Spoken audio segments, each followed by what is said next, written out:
Just Fish Outdoors is brought to you by Ranger Boats, where we still build legends one at a time. Yamaha Outboards, the reliable choice. Lowrance Sonar and GPS. Gene LaRue Lures. I'm your host, Dale York, and I designed Just Fish Outdoors to focus on Oklahoma lakes and streams and provide information, tips, and techniques, along with how-to segments for catching everything from crappie to catfish here in our great state. We will also provide tips on equipment, tackle, boating, and much, much more. All of this is aimed at helping you catch more fish and have fun doing it. So grab a cup of coffee, a comfortable chair, and talk about my favorite subject, fishing. Folks, I've also been on the water several times this week, catching sand bass, crappie, stripers, and bass, both on Keystone and Skytook. Over on Keystone, the sand bass and stripers are up shallow in many areas. You need to fish the windy banks where the shad are visible, and you'll find fish. I've been throwing 1/8-ounce heads rigged with Gene LaRue sweet swimmers in shad colors. I've been throwing tube baits and even some marabou jigs, 1/8-ounce marabou jigs, and catching fish on everything. I'm rigging this on a 6.5-foot light spinning rod with 6 or 8 pound line, throwing the bait up next to the bank. Don't let the bait sink because you're throwing in very shallow water, and work the bait shallow, fishing the shallow windy banks with the shad where the shad blow up on them. Over on Skytook, catching hybrids in 18 to 24 feet of water south of the Highway 20 bridge and areas further down by the dam. I'm fishing humps and points and catching all sizes of hybrids from 2 pounds up to 5 or 6 pounds. I'm fishing 1/4 and 3/8-ounce heads and once again throwing the Gene LaRue sweet swimmers and basically bottom bouncing or vertical jigging those. And it's been real productive. Those sweet swimmers, once again, I'm throwing in shad colors.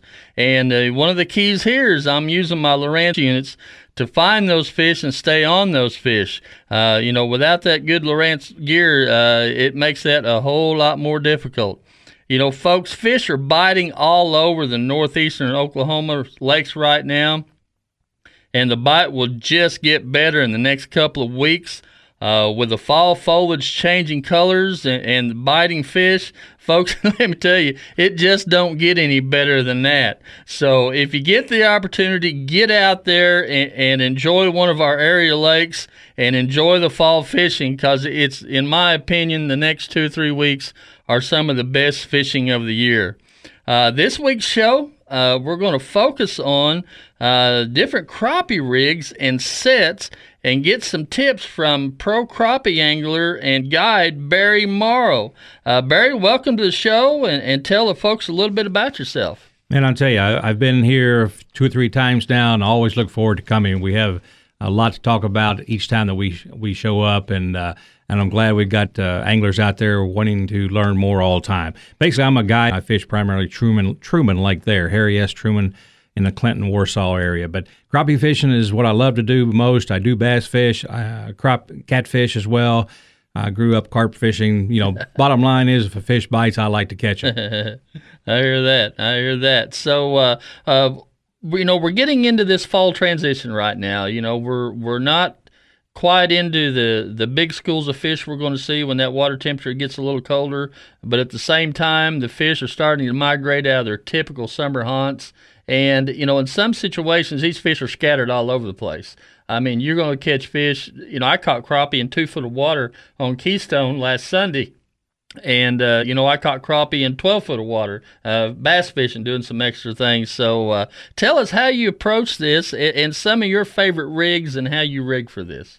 I've got to start off by saying I'm a single pole fisherman at heart. I love to hold 1 pole or 2 poles in hand, and I've rarely cast. I'm vertical jigging most of the time, whether it's structure, lay down stumps, rocks, boulders, or real slow trolling the break lines. That's my favorite method of fishing, just because I can feel the bites that most people would miss. And even though I've got my clients doing it, if you do something every day, you're gonna sense them sometimes before you actually even feel the fish itself. You know that fish is going to bite it. And a lot of lakes around here don't have a lot of standing timber. So the methods at this time of year and sometimes throughout the year, one of the most favorite methods is spider rigging. And this is one method where you're actually pushing poles off the front of the boat. And when I say pushing them, they're rigged off the nose of the boat on rod holders. I use Parati rod holders, but there's a lot of them out there that are adjustable. And you're pushing the bait out front. Most of them are rigged with one or two baits. 90% of them have got two baits on. Whether it's live bait or artificial, you're pushing baits across brake lines or structure, or at this time of year, you're catching scattered fish. This is the method I used when I was at the Classic. Now, I don't do this all the time, and it's not my favorite way, but it is a great way to catch fish. I tease people that do this a lot by just saying, it's like trot line fishing. You're just going out there and put some bait on a hook and let it sit there a while and take the fish off. And that's kind of what it is. But believe me, there's a skill to it. And those who do it year in, year out, that's their favorite method. There's a lot of, it's all about anticipation, watching your line, watching your rod tips. But the slightest line movement is going to tell you whether there's a fish bite on. Other methods I do use is long lining. Long lining to me is when you've got a couple of jigs or crankbaits off the back of the boat, and you're pulling two jigs, usually 16th ounce jigs or smaller, and put them in a tandem rig and using 6, 8 to 10 pound test line, and you're probably about 60 feet behind the boat and pulling about that size of weight with two 16th ounce on. Most of the time I'd be pulling at about a mile, 0.9 to 1 mile per hour, using the trolling motor to do both of these methods. But that's what I use. So basically what you're trying to tell us, I think, is you're trying, this time of year, you're trying to cover a lot of water. You're going to have to cover water to find these fish. They're not schooled per se. They are moving from one area to the next. And later, as it gets colder, they're going to be schooled up more around brush and structure or deeper pockets up in the creek, that type of thing. But if you can find the bait fish right now, you're going to find some crappie. And I was fishing. You'll catch fish this time of year anywhere in 3-4 foot of water, all the way to 15 to 18 foot of water. Yeah, and that's what I've seen on both Skytook and Keystone the last couple of weeks is what I alluded to earlier. The fish don't seem to be schooled up. You can catch one off a point or off a big rock or whatever and fish that place maybe another 10 minutes and not get another bite. Right. They just seem to be one here, one there. They're everywhere and nowhere. So, using one of these tactics that you've described, especially the spider rigging, now I'm assuming you're using 10, 12, 13-foot poles with this and all that would work. I'm using 16-foot rods. Ozark rods is what I'm using, 16-footers. And the focus there is once you get into shallow water, if you're out in deep fishing, you need to slide up to the shallow water, you'll spook fish. And so the further out that rod tip is and your baits are, and the less noise and distraction you're going to have for the fish. But yes, I'm pushing 16-footers away from the boat. Wow.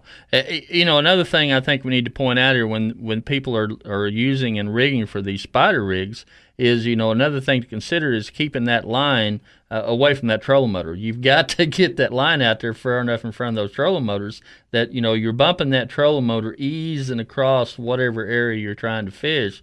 So not only are you trying not to spook the fish by using those 16-foot rods, but you also got to remember you got to get that line far enough out there that when you're bumping that trolling motor or the wind's blowing you across a particular area, that you keep that line out of the trolling motor. Now, are you rigging with minnows on these spider rigs, or? I usually do both. When I'm spider rigging, I'm using either most of the time I got a 1/4 ounce jig head on the bottom and just a regular number 2 or number 1 crappie hook on top. And I tie my rigs just like I would if I'm single poling or one poling and slow trolling.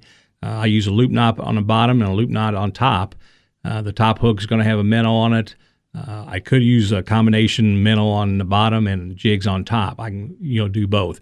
But there's a lot of factors, and when you're doing this, it's not just what bait you're using, it's the speed that you're moving that boat, or you're either moving too fast or too slow, or you've got to slow it down. A lot of the big bites come with a slow bite or slow movement. And so if I'm using a 1/4 ounce jig on there, that's all the weight I have. Most people are going to be using what's standardly called a Captain Coleman rig, which is a hook on the bottom, up about 6-8 inches is a 1/2 ounce or 3/4 ounce egg sinker, and then you go up another foot or so and you have a regular crappie hook coming off your main line. So the weight is going to determine keeping that line tight and then whether you can move it fast or not. Wind conditions is another big factor. You get a lot of chop on the water, you got a lot of boats in the water, and if you knows that boat's bouncing up and down, then your rod tips are going to be bouncing up and down, and so is your baits. So the key there is you'd have to go to a heavier weight to keep your rod and let the rod itself take the bounce and not your baits. So just a lot of factors play into this. So you're saying that you're trying to keep the bait stationary and let the rod act like a shock absorber and keeping that bait still vertically in the column, regardless of what wind or what you're doing with that rod tip. You think that's a big factor in keeping that bait? Absolutely. That is the key. Everybody, the key to catching fish is having the bait in the water where the strike zone is. And if you've got your bait there longer than the next guy in front of those fish where the strike zone is, you're going to catch more fish. So when it gets windy out there, you have to have those baits solid and still and in front of those fish. And that's just a key part of it. The other part is if they're not really hitting, which in my case on the second day of the tournament, this is something that most people don't do, is I had to go to a 2-ounce weight. Wow. 2 ounces on the end of that 16-foot rod. That allowed me to move fast. Right. And so it kept my baits down there, and I picked up the speed from barely moving my boat to running almost 1 to 1.5 on my trolling motor speed and moving that bait across the water, which was my pole was still taking the shock of whatever waves that was there, but the bait was still there, but it was moving, so I was getting a reaction bite.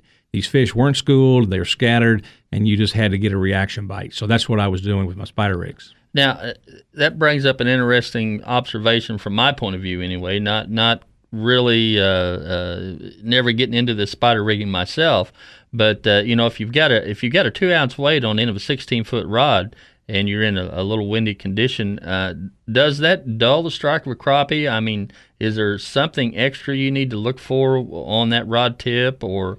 Well, the thing that happens there is you're creating a reaction bite, and when they hit it, it's not a bump. They're gonna inhale that bait. Okay. And so your rod basically will be in the water as you see the bite. It's just It happens that fast, that quick. It's like a sand bass bite. I mean, they're just gonna nail it. It's an aggressive bite. It's an aggressive bite, and that's just a situation when the bite's tough and you're not catching them. You maybe caught them the day before. You need to change your tactics up, and that's one of them. So basically what you did from day 1 to day 2, I think what you're telling us is you just basically on day 2 went to that 2-ounce weight and it just started covering a lot of water, basically looking for fish. That's exactly right. The only problem I had, I didn't start it until the last hour and a half of the day.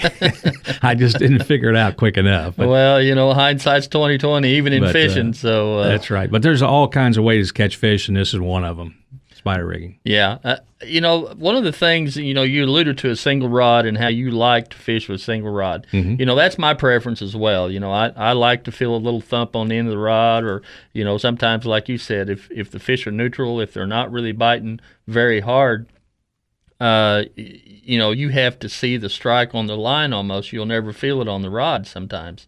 What's your favorite setup for this time of year? I mean, are you throwing 1/4-ounce heads? You throwing 1/8-ounce heads? What is your rod and line and lure setup? Well, again, if I've got my preference, what I'm going to be doing is running break lines. I'm going to have one rod. I use 11-foot Huckabee rod. It's a pulling rod that I use, 1/4-ounce jig head on the bottom. A lot of times I'll just have one jig on the bottom. No live bait, just a jig. And I'll be using the Lindy Watson grubs most of the time, or a little Houdini shad, or that's from the Yum Baits. But the key thing there is keeping that line tight. Again, I'm going to be on a trolling motor moving and going along the break lines. But what I'm really looking for is my eyes are glued to my sonar. And the Lowrance I have on the front end of my boats really gives me a great down imaging look. I'm looking for structure there. So I'm following break lines, and I'm looking along. Usually I'm up in the creeks at this time of year. And I'm looking for some brush that's been blown in there from the current. I'm looking for an old lay down or some old stumps that have rotted off. That's what I'm doing. So what I'm doing that most people don't do is most of them are going to be casting. They're going to be casting to the bank, bringing the reel back, the jigs back to the boat.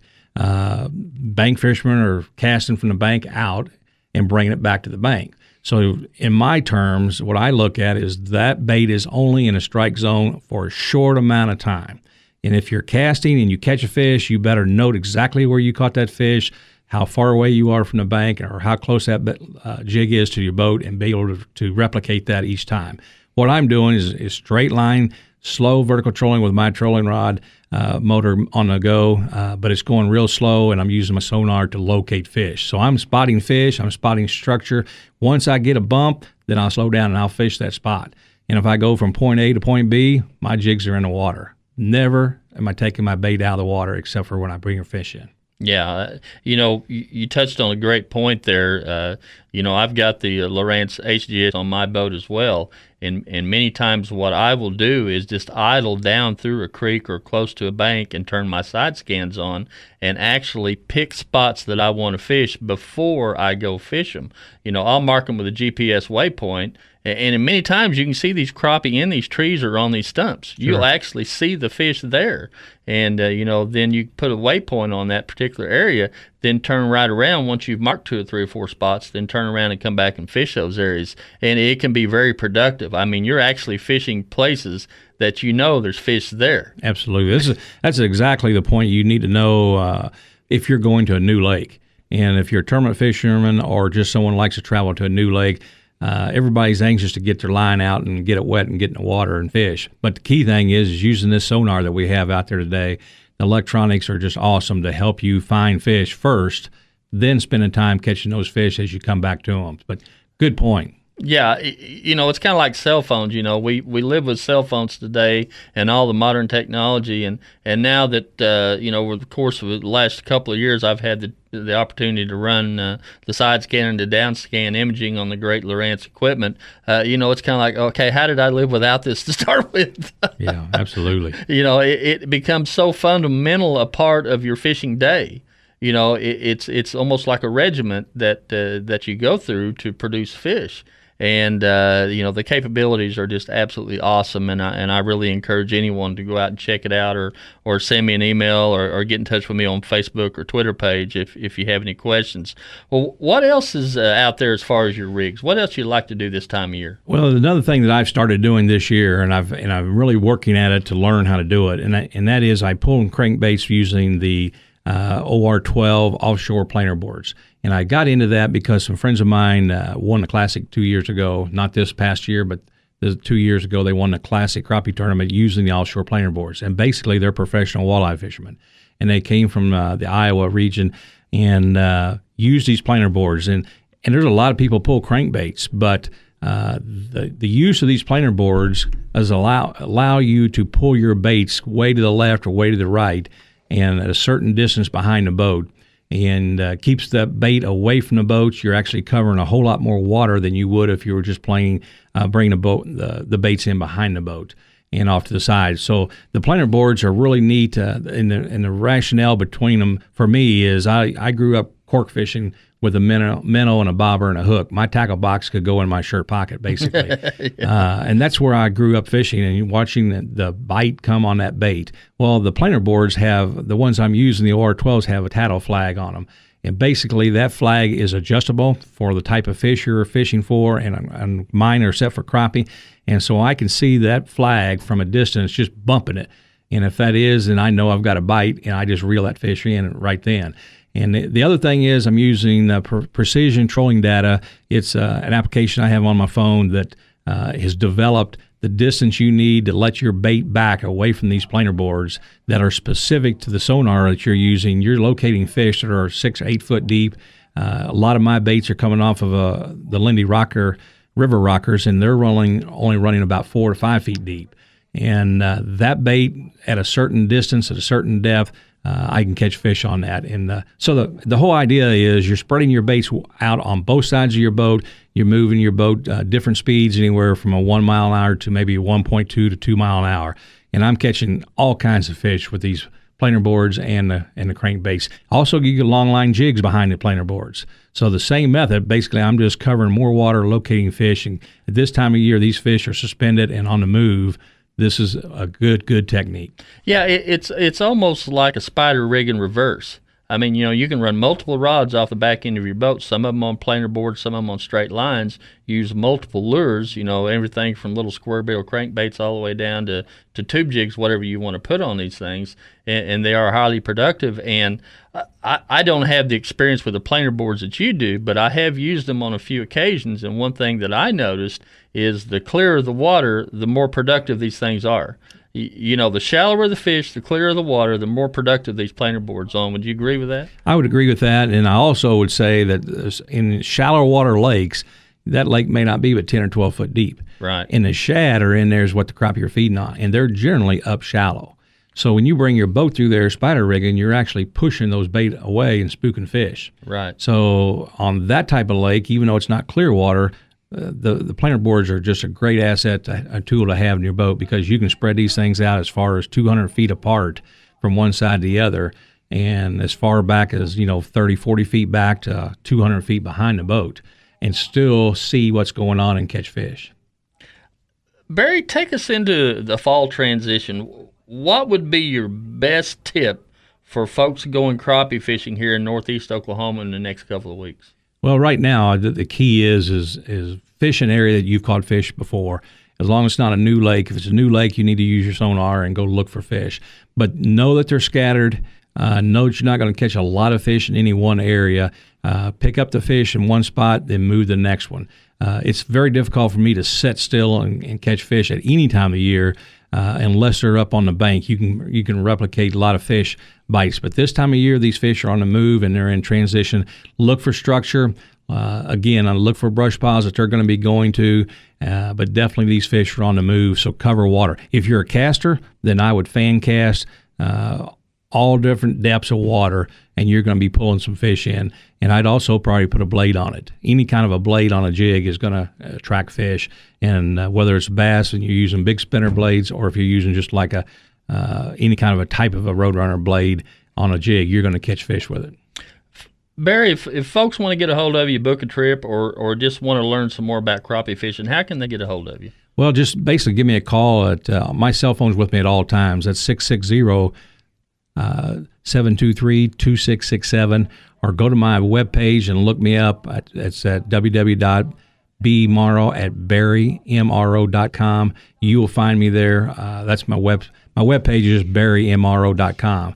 But definitely call me. You don't have to call just to book a trip. Just call and we'll talk fishing. I'm all about teaching and learning. That's my former career was as an educator, and I love to teach and teach kids. And my best fishing trip so far this last month has been a 2.5-hour trip I had last Sundays with a 10-year-old boy, and he caught half the fish. Wow. So we had a great time. But yeah, just give me a call anytime. I can travel and fish from different lakes, but what the techniques we talked about today, I do, even though I generally like to single pole and feel the bite. We spider rig at almost every tournament I go at, unless there's standing timber, and then I'm going to be jigging. Well, Barry, thanks for being on the show today. I know if folks will implement some of the tips and techniques you talked about today, they're definitely going to catch some fish, and I appreciate you taking the time out of your busy schedule to come on the show today. Folks, get out and enjoy one of the many lakes or streams we're blessed to have here in the great state of Oklahoma. You can send me an email anytime for suggestions on a topic. Get out there and enjoy one of the great lakes in the fall with the fall foliage turning. The fish are being absolutely phenomenal right now, and will be for the next 2 or 3 weeks. It's going to be the best time in the world to get out there and fish. So if you get the opportunity, do that. You can also find us on our Facebook at Just Fish Outdoors. Thanks for listening, folks, and be sure to catch us next week at the same time. Barry, once again, thanks for taking the time out of your busy schedule to come in on the show. Be sure you catch us on YouTube and under Just Fish Outdoors, and also on Facebook, same name, Just Fish Outdoors. That's with the JST, folks. Catch us each week for our podcast, and also look for fishing videos that posted pretty regularly. Barry, once again, thanks a lot. We appreciate you coming in and providing us with those great tips. And this is Dale York, Just Fish Outdoors, saying we'll catch you later.